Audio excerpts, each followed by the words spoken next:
안녕하세요. 이가피 교수의 신간 읽기입니다. 오늘 함께 볼 책의 제목은 수면, 니시노 세이지 감수, 양주영 옹김, 성안당에서 23년 6월 7일에 발행하였습니다. 감수자인 니시노 세이지 박사는 스탠포드 대학교 의학부 정신과 교수이자 스탠포드 수면 생체 리듬 연구소 소장입니다. 이 책을 선택한 이유는요. 잠 못 들 정도로 재미있는 이야기 시리즈가 실용적인 정보도 많고 읽기가 재미있습니다.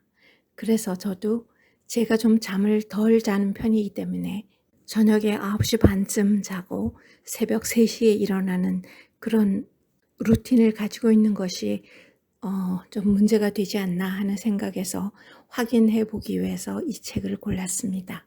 제 질문에 대한 대답은요. 매일 7시간에서 8시간 사이를 자는 것이 가장 바람직한데 조금 적게 자는 사람은 낮잠 등을 통해서 보충하면 괜찮다고 합니다. 그럼 이 책에서 얻은 몇 가지 새로운 재미있는 잠에 대한 정보를 전달하겠습니다. 규칙적인 생활 습관을 만드는 것은 어렵다. 그러나 수면을 적으로 만들면 무서운 상대지만 내 편으로 만들면 든든한 동반자다 라는 말을 명심하자. 수면은 살아가는 데 필요한 기본이면서 가장 중요한 생리현상이다. 규칙적인 생활을 하면서 수면에 관한 이해의 폭을 넓히면 저절로 양질의 수면을 달성할 수 있을 것이다. 수면이 부족하면 면역력이 떨어져서 모든 감염병에 걸리기 쉽게 된다. 한편 본인이 불면증이라고 생각하는 사람은 잠을 못 자는 시간이 길다고 착각하기 쉽다. 잠이 들기까지 걸리는 시간은 나이가 들수록 길어지는 편인데 5분에서 15분 정도면 지극히 정상이다. 가장 좋은 대처 방법은 억지로 잠을 자려고 애쓰지 않는 것이다. 점심 후의 식곤증은 식사보다는 생체 시계의 영향이라고 보는 것이 더 자연스럽다. 우리의 생체 리듬을 보면 낮 활동 시간의 정중앙에 해당하는 오후 2시에서 4시에 졸음이 강하게 쏟아지는 것을 알 수 있다. 원래 생체 시계의 구조상 점심 후에는 졸리게 되어 있는 것이다. 그렇다면 식곤증은 어떻게 쫓아내야 할까? 가장 효과적인 방법은 매일 수면 시간을 조금씩 늘리는 것이다. 음식을 잘 씹어 먹거나 껌을 씹거나 하는 것이 약간 도움이 될 수도 있지만 심한 식곤증은 잠 시간이 모자란다는 것을 의미한다. 아침형 인간이냐 저녁형 인간이냐 하는 것은 유전적 요인이 크지만 환경적인 영향도 있다. 하루의 체온 변화를 보면 그 타입을 알 수 있는데 아침형 인간은 아침 일찍부터 체온이 상승하기 때문에 각성 준비가 빨리 끝나 잠에서 깨자마자 바로 활동할 수 있다. 그리고 밤이 되면 체온이 급격하게 떨어지기 때문에 잠들기 쉽고 잠이 들 때까지의 시간이 짧은 것이 특징이다. 우리가 아침에 일어나는 시간을 의식하고 자면 그 시간에 일어날 수 있다. 다음 날 기상 시간을 의식하고 자면 각성에 꼭 필요한 코르티솔의 분비가 기상 시간 약 1시간 전부터 조금씩 상승한다는 연구 결과가 있다. 즉, 생체 시계는 수면 중에도 시간의 경과를 파악하고 있다. 그래서 기상 시간을 일정하게 정해서 습관화하는 것이 좋은 수면을 하는 열쇠라고 하네요. 전문가들은 수면 부족을 수면 부채라고 표현한다. 인간에게는 일정한 수면 시간이 필요한데 필요한 시간보다 수면 시간이 짧으면 부족한 만큼 쌓인다. 즉, 수면 부채가 생긴다. 작은 수면 부족이 쌓여 어느새 큰 수면 부채에 빠지는 것이다. 그렇게 되면 뇌의 활동이 둔해진 것도 자각하지 못하게 된다. 우리는 이상적인 수면 패턴을 이해하는 것도 필요하다. 잠이 든 후에는 수면이 단계적으로 깊어지다가 첫 번째로 맞는 비렘 수면이 가장 깊으며 어느 정도 길게 지속된다. 비렘 수면 후에 나타나는 것이 렘 수면이다. 여기서 REM이란 REM인데요. Rapid Eye Movement의 첫 글자입니다. 우리의 눈동자가 움직이면서 보통 그 REM 수면에서 꿈을 꾸게 됩니다. 그래서 가장 중요한 타이밍은 잠든 후 첫 90분입니다.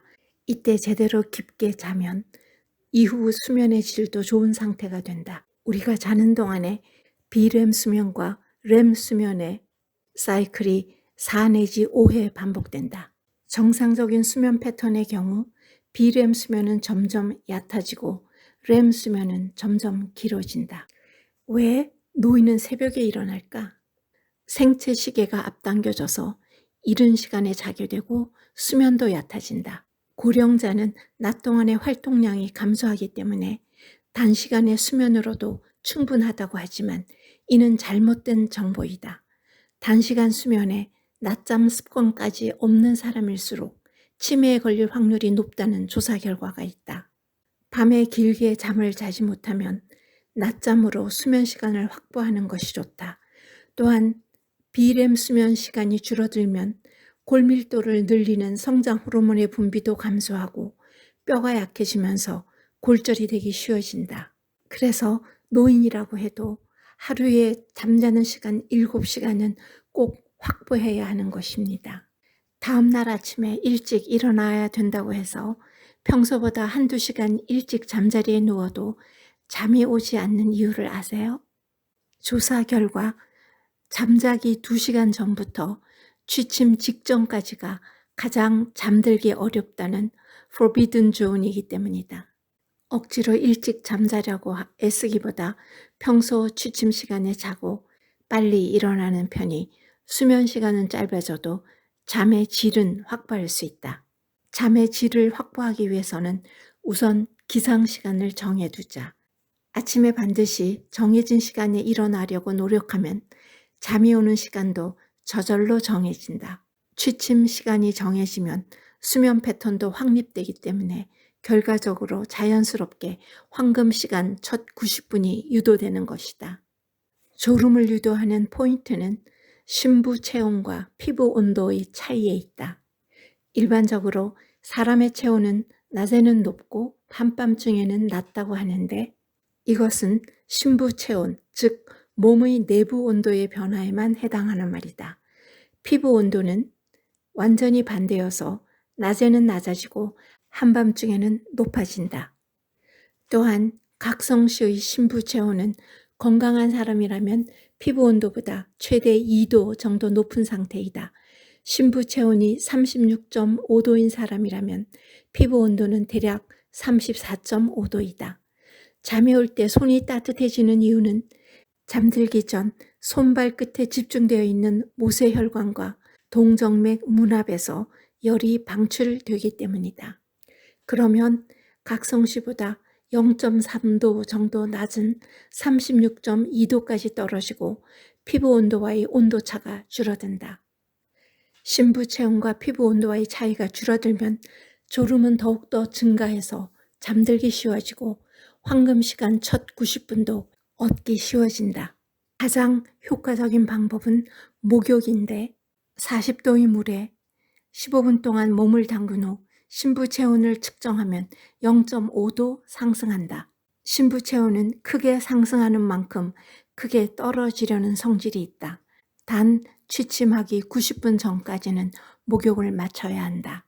목욕할 시간이 없을 때에는 취침 30분 내지 60분 전에 족욕을 하는 것도 좋다. 혹은 잠자기 한두 시간 전부터 따뜻한 양말을 신고 있다가 잠들기 전에 양말을 벗는 것도 방법이다. 또한 알코올 도수가 높은 아주 작은 양의 술을 마시고 바로 자는 것은 뇌를 진정시키는 신경물질을 촉진하기 때문에 쉽게 잠들 수 있다. 가능한 한 저녁에는 심부 체온을 내릴 수 있는 음식으로 토마토, 오이, 가지, 피망 같은 채소류가 있고 바나나, 키위, 망고, 귤, 파인애플 같은 열대과일도 좋고 보리차, 화이트와인, 우유 같은 음료수도 괜찮다. 메밀면이나 곤약도 몸에 열을 식혀주는 식재료이기 때문에 효과적인 방법이다. 또한 침구도 중요하다.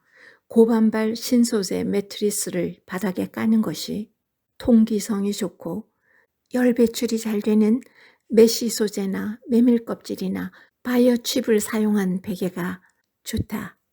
베개의 소재로 고밀도 우레탄은 열을 저장하기 쉽고 오리털이나 면은 온도가 균일하지 않으므로 좋다고 할 수 없다. 아침이 되면 우리의 신부 체온을 올려서 피부 온도와의 차이를 크게 하는 것이 열쇠이다. 예를 들어 차가운 물로 세수를 하면 자극을 주면서 피부 온도를 떨어뜨릴 수 있어서 효과적이다. 한편 아침 목욕은 주의해야 한다. 목욕으로 신부 체온이 올라가기는 하지만 그 반동으로 한참 후에 체온이 크게 떨어져 오히려 잠이 온다. 아침 각성에는 샤워를 하는 것이 좋다. 아침에 햇빛이 눈으로 들어오면 뇌의 시교차상에게 정보가 전달되고 일주기 생체 리듬을 리셋하라는 지령이 보내진다. 태양광에는 모든 파장의 빛이 대부분 균등하게 들어있다. 그 중에서도 380에서 500 나노미터의 파장이 짧은 자외선에 가까운 블루라이트는 강한 에너지를 가진 빛이다. 눈 안쪽에 있는 망막까지 전달되기 쉬워서 각성에 미치는 영향이 크다고 한다. 따라서 기상 후에 바로 햇빛을 받으면 좋은 것이다. 멜라토닌 분비는 아침 햇빛을 받아 억제된 후 약 15시간이 지나면 다시 높아지기 시작하면서 잠을 재촉한다. 그러나 이 타이밍에 컴퓨터나 휴대폰에 블루라이트에 장시간 노출되어 있으면 각성 모드가 자극받아서 쉽게 잠을 자지 못하게 된다. 사실 잠을 잘 자는 것이 보약보다 낫다는 말을 듣기도 했습니다만 잠의 메커니즘을 잘 이해하게 된 것이 이 책에서 얻은 가장 큰 수확이었어요. 여러분에게도 도움이 되었으면 참 좋겠습니다. 감사합니다.